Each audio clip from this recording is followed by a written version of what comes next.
Welcome back to the Leicester City Women's wrap-up show. It's been a while since we've done a show. The international break, I think, has kind of taken a lot out of James and I. We've had nothing to do with our lives.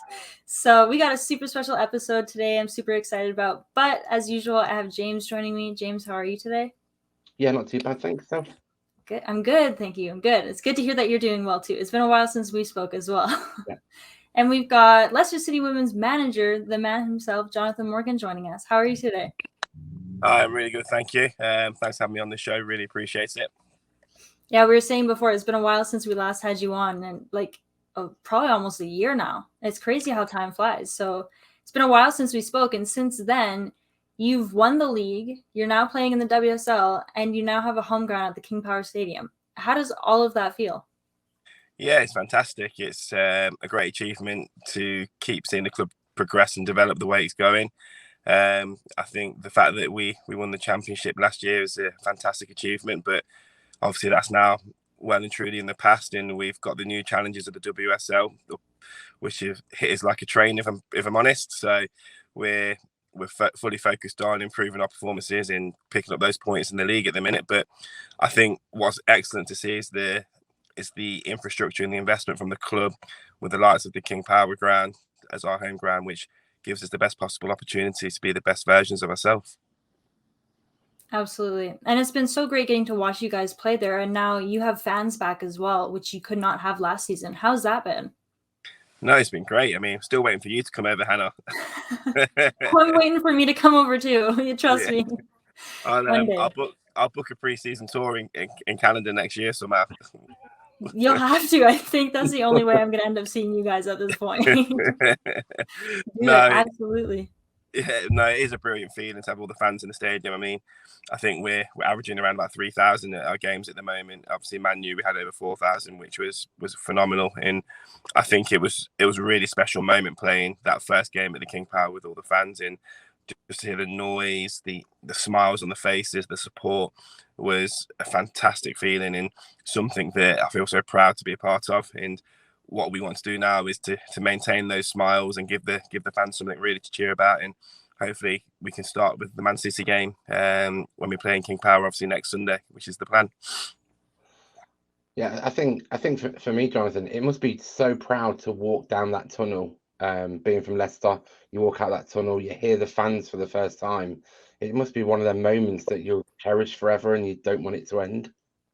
Yeah, most definitely. I think every time we walk through that tunnel, you cherish it, because I think I've said this a number of times now, in the women's game, you never know what your next journey is, or you never know when your journey is about to end. And I think that it's a game that's massively on the up and developing, but at the same time, we have to cherish every moment we're in this sport, because we remember where we've come from as a club, as a collective. And in the women's game, you do go through hard times. And we're now coming out the other side as a setup, and as a game is being professionalized the way it has.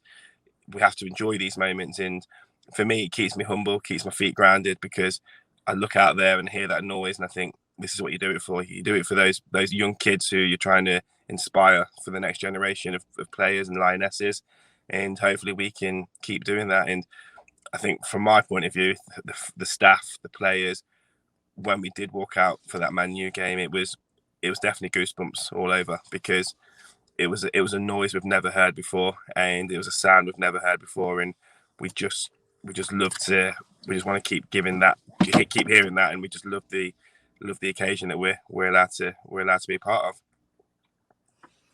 Yeah, I think that's good. And I know we discussed a lot of behind the scenes stuff that you were doing last year. So what's kind of been the big difference between last season and this season? Sorry, my son's just getting in from rugby. Give me 2 seconds, guys. So yeah, from last season to this season, there's not a lot of change from an infrastructure point of view. We've, like, Leicester provide us everything we need from that point of view. What has changed significantly is the mindset of the girls. The professionalism's improving by the day. The realization that we're now in the best league, in my opinion, in the world, with some of the best players in the world, some of the best managers in the world, and coaches are in this league.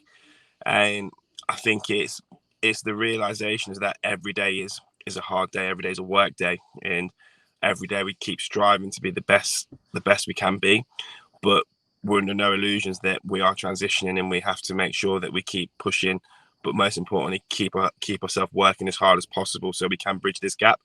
And it's just the little things now that are changing, just the subtle things that you might have not realised in the Championship that you don't take for granted now in the WSL. And a lot of that's around lifestyle, mindset, mentality, and work ethic.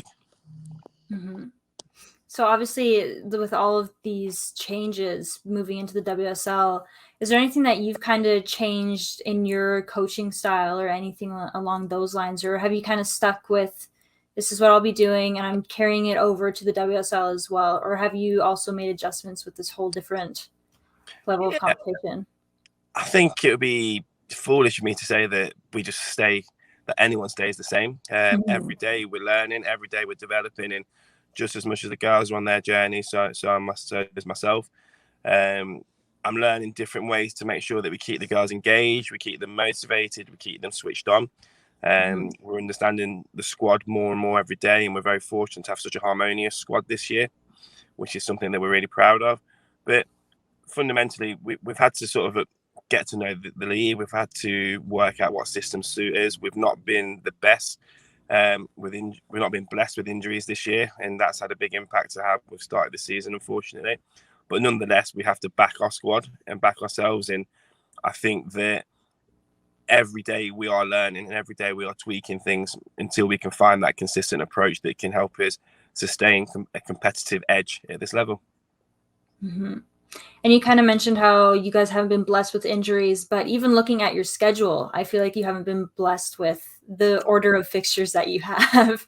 Having Man City, Chelsea, Everton, I can't even remember all of them. It's been so long since you guys have played that I've forgotten the schedule completely, but all these huge sides back to back. So how do you guys kind of like stay, like, I mean, I feel like I'd be psyched out, but how do you guys kind of look forward to those matches and prepare yourselves? I think it's just really important to remember that at all times we've always wanted to be at this level. And it's never to forget that. And when you get to this level, you have to play those teams at some point in the season, and that's the reality. I mean, I think that we started the season, yes, we lost 2-1 to Aston Villa, but it was a very, very strong performance, and we dominated that game all for about a 5-minute spell where two sort of, in my opinion, disappointing goals went in. And I think one thing that I maybe didn't understand at that point is the hangover that caused the girls, because we put our heart and soul on that in that game, and we really felt that we should have won. And then you have to bounce back to Man U, and everyone was saying yes, the FA Cup, but in reality that we played well above our station that game in the FA Cup, and it was a moment of magic. It was a magic of the cup. But the difference is, coming back in to do it week in, week out with these teams is a different kettle of fish. And like you say, we have to keep the girls focused, but most importantly, mentally switched on. And yes, the fixtures haven't allowed for us to maybe get that consistency we wanted yet, but at the same time, I mean, we were brilliant against Chelsea. We were so disciplined. We worked tremendously hard, and we took the champions of England and the runners-up of Europe to 84 minutes at their ground, which doesn't happen very often, does it? So that, for us, sort of, I think, made us realise that we're finally arrived in the WSL, that we have a sort of a way that we can play that can be competitive. And for us now, we're just focusing on ourselves and focusing on how we can improve ourselves for our next crop of games. And November is not necessarily the kindest month, but we've got to believe in ourselves that we can pick up some points, because if I said that we didn't, I'd be lying to you. And why are we in the sport if we don't believe that we can pick up points from anybody? So absolutely. And like you mentioned, the Chelsea game, like, you guys played phenomenally. Watching that game, it was like you had no idea what was going to happen at any point, because it seemed like both sides were getting so close to just, like, they were really pushing each other. And like you said, keeping them out for 84 minutes. We also saw a really strong performance against Spurs. And usually you'd expect, if you've been kind of struggling a bit, to be showing up against like the easier sides, the easier sides, like the Readings, the Birmingham, sides like that. But you guys have stepped up against Spurs and Chelsea. Like you said, champions of England. Europe runners up, like that's, and I think that's really helping kind of make a statement of where you guys are going to be going from here on, and it's just really exciting to be watching. No, definitely. I think when we played Spurs, they had a 100% record, 4 wins on the spin when we played them, and obviously they're a fantastic team, and obviously they even have an old Leicester girl in Rachel Williams there, who she always seems to like to score against me. but I mean, Rachel, she's a fantastic player, but that type of experience is something that you cannot buy. And I think this, in my opinion, we changed our system and our style after the West Ham game, and we're very disappointed. We showed we had a couple of days turnaround for the Man City Cup game, and the first half we were brilliant again, and we made it difficult for them. We just sort of couldn't. We had a tendency back then to capitulate when we conceded goals, and I think we've covered that. We've looked at that now over the Spurs and the Chelsea game to build that mental strength, and I think we couldn't have shown ourselves in a much better light other than winning against Chelsea.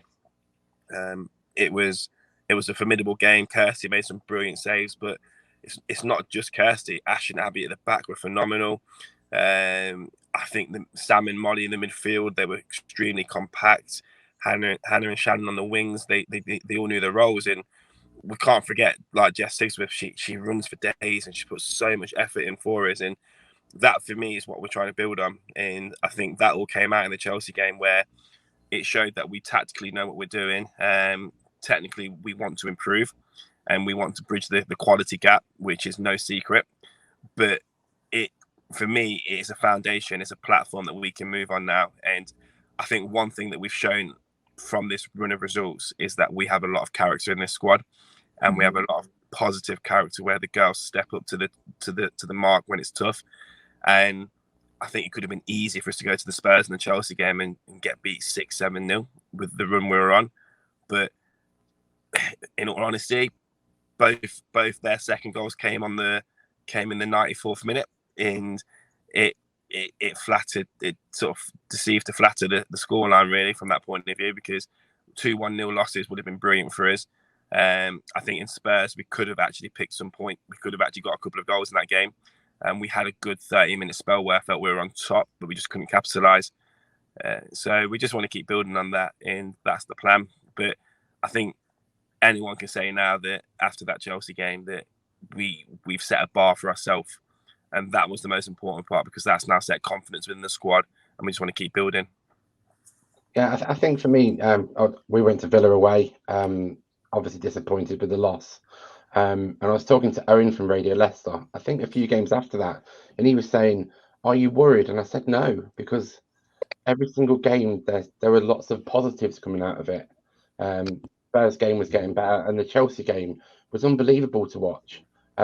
Everyone knew what they were doing. It seemed like they'd all been playing together a long time, and it just all came together, and it was great to watch. And obviously Kirsty's saves. Obviously that's been highlighted in a lot of the media, and having them players around there must be great credit to you and your coaching staff, knowing that they all came together at the same time, and it's a great platform to build on. And going forward, I can just see this getting better and better. So I think for you, Jonathan, is 100% totally agree. So kind of how do you kind of go from here onwards? Is there any more motivation you need to do, or is it kind of stay as what we're doing, or do you need to put anything else into that team to make it as good as it was? Do you know what it is? It's with my main role at the minute is keeping the girls and the morale and the confidence high. We've highlighted to the girls what we need to work on as a collective, and we've been working tremendously hard on that. But it's just silly things we've been doing, to be honest. Like every week at the minute, we have a competition where after every training session we play a quickfire tournament, and the staff and the players pick a team each. So, for example, Holly, Michael, Emil, Tony, they'll have a team. I'll be the referee, and whichever team comes bottom at the end of the week has a fancy dress day the following week, and that's including the staff. So it's just simple things like that. Do you know what, girls? Look, we know we need to go and pick up some points, but at the same time, let's not forget that we need to enjoy what we're doing and enjoy our environment, because if we just allow the pressure to get on top of us, we're never going to break through. And I think, like you said James, you can clearly see that we're going in the right direction, and there's a lot of positives in every game. Like I said, we've been unfortunate with losing some key injuries, like Sophie Barker in centre midfield after the first game of the season. Obviously, Charlie Devlin's not featured because of an ankle injury from pre-season. She had a couple of minutes here and there. And with Hannah Kane, obviously, she's been recovering from a foot injury. Shannon O'Brien from a back injury. And people don't realise we've actually played a lot of players patching them up. And I don't know if you were able to watch Hannah for Wales the other night.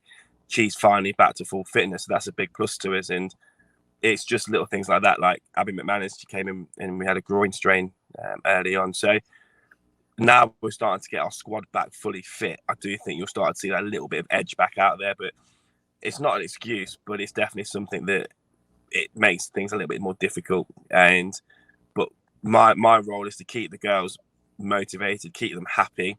They're all professionals, so they all want to keep improving, and the quality in training is getting better and better, and we're making the jump up. And I think once we just get those first points up and running, I think you'll see our confidence skyrocket straight away. And you mentioned Hannah's performance for Wales. We saw her make her debut for Wales, and we saw PBG make her debut for Jamaica. And that's huge. They're playing on the national world stage now. What has it been like as their coach to see that happening? Yeah, it's always a great feeling that I'm able to transition girls from club football to international football. I've had Paige now, I think it's the beginning of our third year together. I picked her up as I think 16, 17-year-old. And she's moved all the way from London. Her and her family put a trust in myself to look after her first and foremost, to help mature her and help her grow up into a good young adult that she's becoming. And for me, it's just like, these are like the icing on the cake moments when now she's got to play for Jamaica. It's been a dream. And she loved every minute of that camp and playing against Costa Rica. And same thing with Hannah. Hannah had a difficult decision to make when she was picking between Wales and England, and she's always been there, looked at from the English side. But I said to her, where's home in your heart? And she then realised that Wales was where she felt most allegiance to and she felt most natural for. So she's now gone over there and she's taken that game by storm, hasn't she? Which we all know she would have. I think for me, it's now those girls bringing back what they've learned on international stage, that playing with some international players, like Hannah's playing with Sophie Ingle, for example. Paige was playing with Bunny Shaw. It's nice seeing what they do and using that experience to make them more experienced, because we are a young squad, average age of 21 at the minute, which is the youngest by, I think, 6 years in the WSL. And we need to hold on to those bits of experience that these girls are getting elsewhere so we can implement it into our setup. I think that's great. And mention youth. We know that you've got a philosophy of helping develop youth people, and we've spoke about on our channel around grassroots and academies. So what's the process within the club, Jonathan? Do you go and watch the academies play and identify, or do your coaches go? I just kind of wondered what the process is within the club to try and help develop these young players and try and get them towards the first team. Yeah, I mean, obviously Mackenzie Smith, she's a real standout performer at the minute. She's 16. She's been with us forever. I remember meeting Mackenzie when she was a 12-year-old, and you sort of had your eye on her to know that we're waiting for her to turn 16 so we can get her into the first team. And Ava Baker, she's currently 15 years of age, and she's now training with the first team as well. Not old enough yet to make any appearances, and we've got another goalkeeper, a young goalkeeper called Sophia Poor, 14, who's training with the first team as well, getting experience. Now, from my point of view, it's giving these girls the opportunity to experience first team football early on, to mature them and to get them ready for it if we feel they have the potential and the talent. But equally, it's to keep my eye open and cast an eye over the whole of the setup, because we've got a lot of fabulous young talent here, and it's really key that the communication between the coaches and in the youth setup and the first team setup stay aligned. We're all in the same office now, in the same building, so we get to talk to each other on a regular basis and keep on top of it. And I think it's just also for me as a coach and as a first team manager to show my face that these youngsters, that this pathway is true, and this pathway is definitely a possibility. And we're just very fortunate that compared to most clubs, we can actually show that we. Oops, sorry, some lights have gone out. Sorry about it. That's all right. I'm gonna have to put the car on, okay, guys? That's all right. There we go. So the lights have. Sorry about that. And yeah, so it's just like we have a better record to show that we do bring the youth through. So it's something that we're very proud of, and it's something that we continue to treat very close to our heart, and we'll just continue to work on that as well.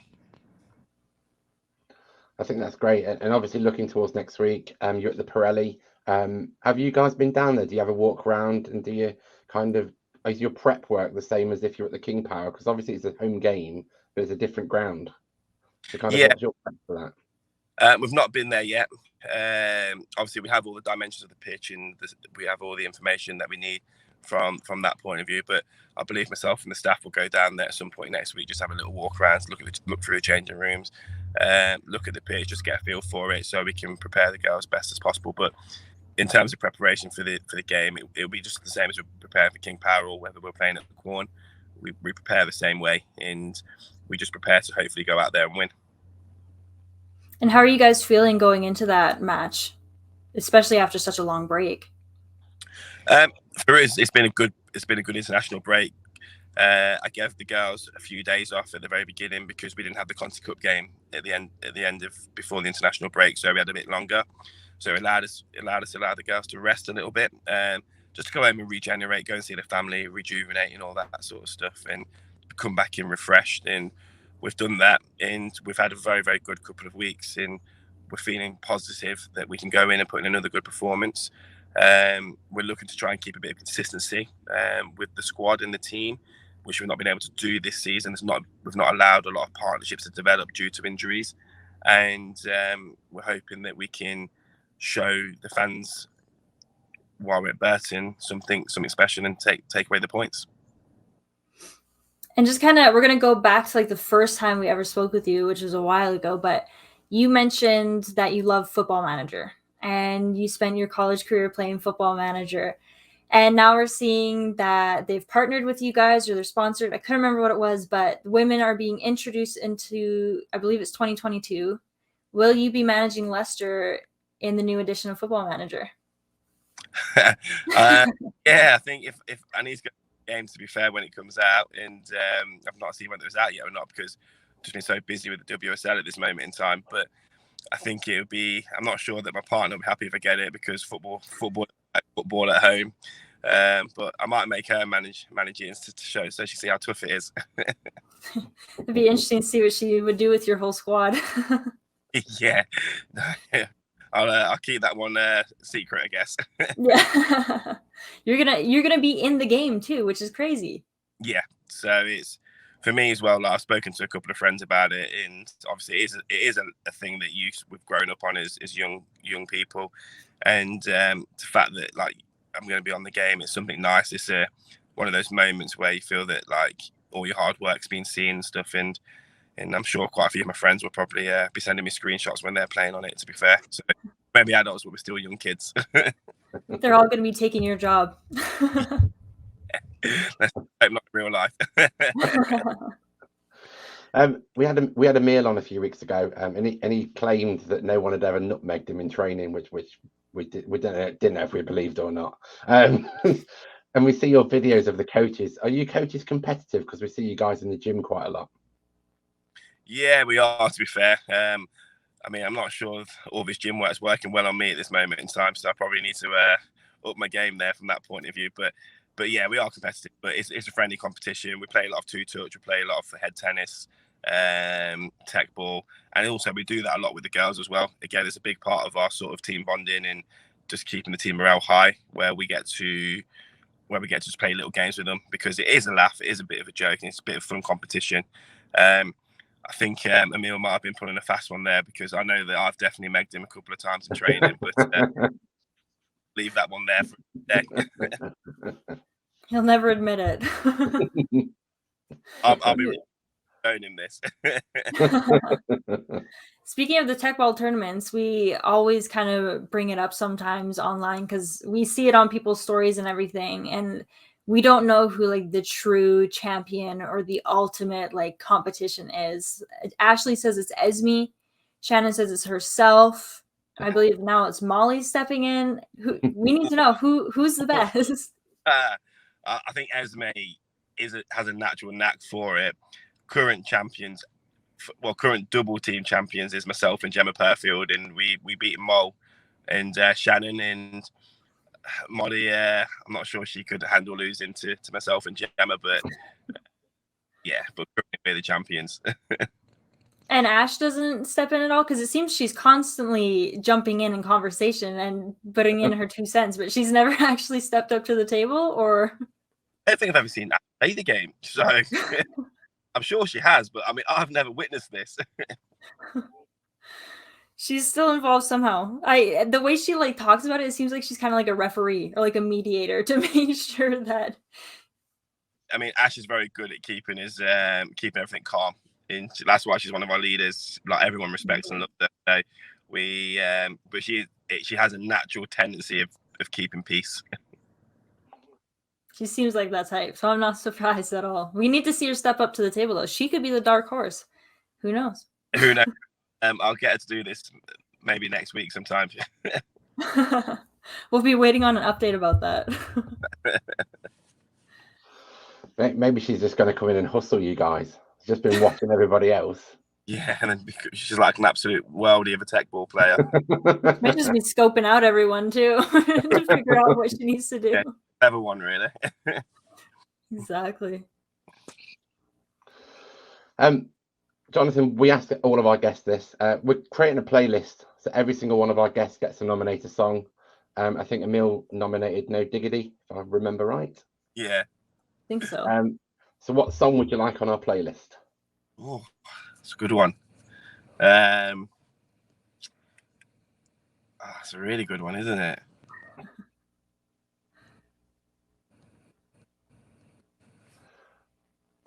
Everybody, this does. I would go for. I can't remember who sings it because I'm not very good with like music and names. But the do you ever watch the film Honey? And I Believe. Yeah, but I don't know who sings it. But that's the song I would go for. Okay, we'll find out who sings it and we'll put it on there. I'm the same as you. I know songs, but I've got no idea who sings them. Oh, absolute nightmare! But it's something that I make the girls play before we go out a lot, just to keep. I think it's got some good words to it, and it's a very positive song. Right, we'll add that to the playlist. I have to do some research on it first, but yeah, we'll have that. It's been great today, Jonathan. Thanks for joining us. It's great to have your insight. We're looking to do a few shows with the academy guys as well to try and help promote the grassroots side of things. But it's been great to have your insight into that as well. So it's been great to have you on. That'd be great. And sorry, obviously, like I say, I came to touch with Sunday rugby today, and I think the rugby lights have gone out, so the car lights aren't bright enough. But thanks for having me on as well. I appreciate it. Thank you so much for your time. It's been so great catching up with you again. No, cheers, guys. Have a good evening. You too. Bye. You as well. Bye. Bye.